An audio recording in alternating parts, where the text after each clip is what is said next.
Hey guys, I have a really cool walk-in Wednesday for you today. A very rare rifle. In fact, if you are an avid rifle collector, German rifle collector, I would bet you've never seen one. Well, maybe you've seen pictures. And Ian, of course, who else? Forgotten Weapons. He does have one video on the G41M, which means Mauser-made G41. Very, very rare rifle. I'm going to show you some close-ups of that and also compare it to the more typical G41, also known as the Walther or WG41. That one is a little more plentiful. Just to give you numbers, Mauser made about 12,000 to 15,000. They're considered experimental and actually never went to full production, whereas Walther made about 100,000 of their version. But then within a fairly short period of time, they graduated or upgraded to the G43 or K43. So I'm going to show you those, and I need to do a quickie on it because it's going out the door today. That's right. I put it on the website, and it sold right away, and the guy wants his gun. So I thought I'd do a quickie, show you a very rare gun. So come on down on the floor with me, and let's take a look. Okay, you usually look over my shoulder, but this time we're going to look down at the ground here. So this is the G41M, and you can see that right here, G41M, and this is made in 1942. Now, the history of this gun was back in 1939, the German Army said, we need a self-loading or semi-automatic rifle. They, of course, had the K98, which they used throughout the war and made throughout the war.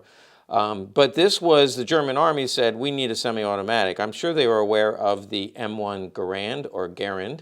The United States was just beginning to produce the Garand, which, by the way, is a much better rifle than this. And the German Army, wanting to keep up with the technology of the rifle, they gave specifications to 4 companies. It narrowed down to just 2, so there were 4 companies, and Krieghoff, by the way, was one of them. But only 2 companies actually made prototypes, and that would be Walther and Mauser. This is the Mauser copy of the G41, and this is the Walther copy of the G41. Or this is actually what they produced and sent to the German Army for testing. And of course, this was accepted. This was not. But still, they made about 12,000 to 15,000. And the ones that were made, almost all of them went to the Russian front and were either destroyed or lost. So there's very, very few in collections today. We got this because it actually walked in, and I believe it was a Wednesday. Let's go over some of the features. And again, if you want more detail about the mechanics, I would recommend Forgotten Weapons. If you just put in G41 Mauser, you will see a video about this. But you can see the differences. First of all, they both slightly different, but you see the shroud at the front. It looks like something else to me, which I won't say, but Ian calls it the shroud. On both of these, there is a gas trap, gas port, which causes a piston to go up and down in here. So it's actually called the bang system, which I thought, oh, because when it goes bang, it shoots the piston, but that would not be true. It makes sense. It's called the Bang system because there's a Swedish inventor who came up with the design, and his last name was Bang. So there you have it. There's a piston in here. By the way, there's a button. Push the button, and this will unscrew. I'm not going to do it. Ian does it. But he says it's very sensitive. It's if you get any dirt or mud, it won't work right, which is why they didn't produce very many. They're very skittish, very intolerant of any kind of dirt. And then also, replacement parts tend to not work, which means the tolerances are so exact that when they made replacement parts and shipped them out to the field, the gun didn't work anymore. So there was several problems with this design. And by the way, every gun system that used the Bang system, it actually was taken out of production because it didn't work very well.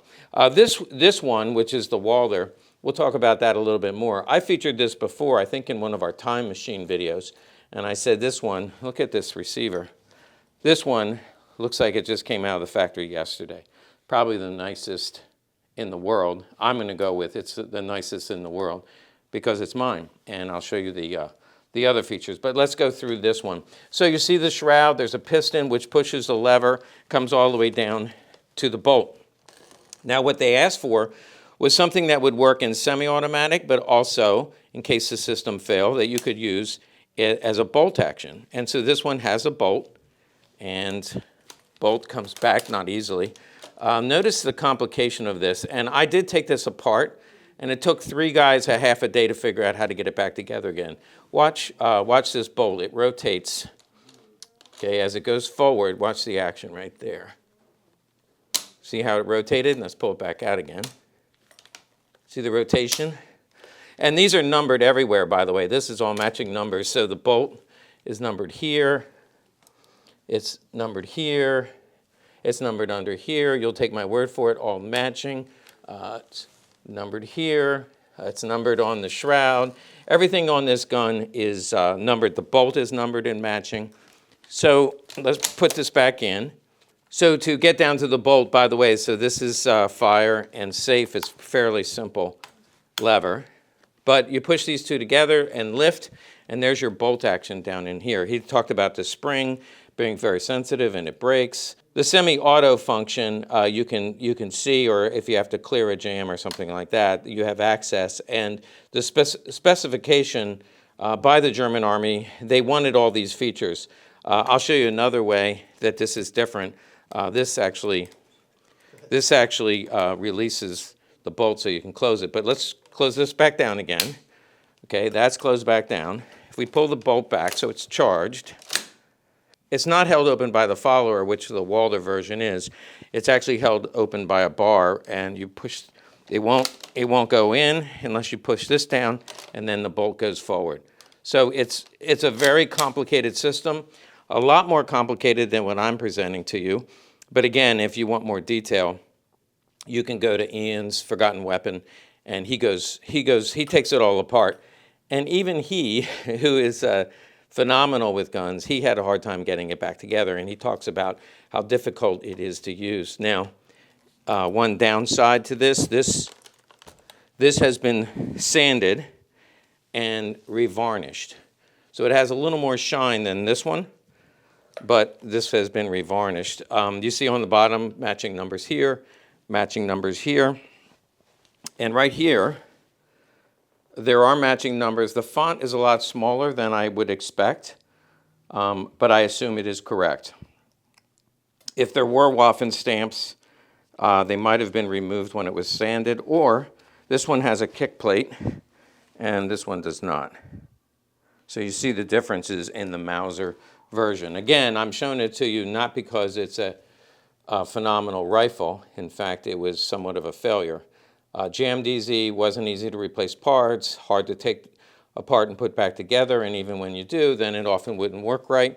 And according to Ian, a lot of people that took it to the Russian front threw them away and picked up a K98 or even a Russian rifle instead. So that's the bolt action. So now Walther had the same instructions, said, hey, we're looking for a semi-automatic. They pretty much ignored the German Army specification that it'd be able to work as a bolt action and a semi-automatic. Walther pretty much ignored that because they knew better. And so they came up with this version, which many of you have seen this. This G41 is actually made by DUV, which is Berlin Lübecker. You can see right here, this was made in 1943. You see the serial number here. It has the similar rear sight, actually similar to the K98, and then actually they used the same in the G43. This is like a resin or bakelite plastic. You see the same shroud, has the same action. There's a piston in here when the bullet fires. So you charge it, instead of using this bolt, you charge it just like you would most semi-automatics. It stays back by the follower. There's no lever here. Follower holds it back, but when you have a round in it, it works like most other semi-automatic rifles that we're used to. So this was a much better design, and the German Army accepted this one. They did, as I mentioned, they did take some.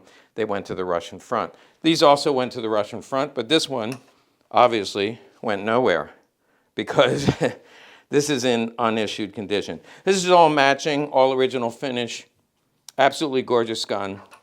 Both of them load from the top. It's a permanent magazine, loads from the top, and it holds 10 rounds. One of the advantages of the K43 or the G43. There's a lot of advantages, but one of them is the removable magazine. And that was from 1943. So this, they made about 100,000. Let me show you some things that's really cool about this rifle in particular. This from the time machine, not only do we have a beautiful rifle, but here's the bayonet that goes with it. It is dated and maker marked on the back. The rifle's 43 and the frog indicates 43. The bayonet is all matching the scabbard and the blade itself. Look at that blade, blued condition. This pops on pretty logically, just like most of the German bayonets. And there's a button here, and it fastens like that. You do see the Waffen proofs here. It's actually double proofed right here. See the serial number here, Waffen proof, serial number here. Just like the other one, there's serial numbers all over this all matching gun. Look at the condition of that. It's just incredible. This might blow you away a little bit. So this is the case. You see it's Waffen stamped and maker marked. Case for a Z41 scope. Some people call them spotters instead of scopes. And the reason being it doesn't really magnify. Look at the, even the brush and the rag are still in here. So this is the scope. And that's inspector proof. And then you see the serial number, 9072D. Look at that, 9072D. I don't think we've ever offered, other than forced match guns, which just means it was somebody numbered them later. I don't think this is all original and came together. All we have to do is open that bolt up. This does have a special adapter, special receiver to take a scope. Then this will slide on, and when you reach this little notch here, then you can tighten it down. What I like about this is, you know, often when, I don't know how much you look through these scopes, and this scope is very clear, but when I have it on my shoulder, sometimes you have to move up or back, and this is real easy to move up or back. So this scope matches the gun, and for those of you who are skeptics and saying, BS, they didn't do that, this didn't come together, he's a total liar. Check this out. This is the original manual that came with the gun. It actually has the name of a person right here. I'm not sure that, I don't know, it looks like, it looks like a G, but this is dated 10 of 43, actually has the exact date. Those of you who are German, this is the old Germanic, it's hard for me to read, combat battalion. So you can see the combat battalion that it went to, and if we open it up, there's how to take it apart, put it back together, and there's the gun with the scope, exactly in the configuration of this gun. So a very, very cool piece of history. One last thing that came with it, cleaning case. For those of you who collect rifles, these are not real rare. We sell these quite a bit. This one is dated 43. And if we open it up, there is actually a Waffen stamp right in there. And if you're wondering what's in there, that's cloth that you can run through the bore. And then on this side, you see you have your brushes. There's a thicker one and maybe for an adapter, but that looks like a 22 caliber brush. And then an oiler. And then the chain that you would run through with a cloth and clean out the bore. So this is the original cleaning kit. Well, I won't say it was issued with the gun, but it certainly is period correct from 1943. And the full assembly has the bayonet, the scope case, all comes together. Totally incredible, and I'm glad I could show it to you today. Okay, that about does it. A beautiful G41M going out the door today. Let's all say goodbye. Bye-bye.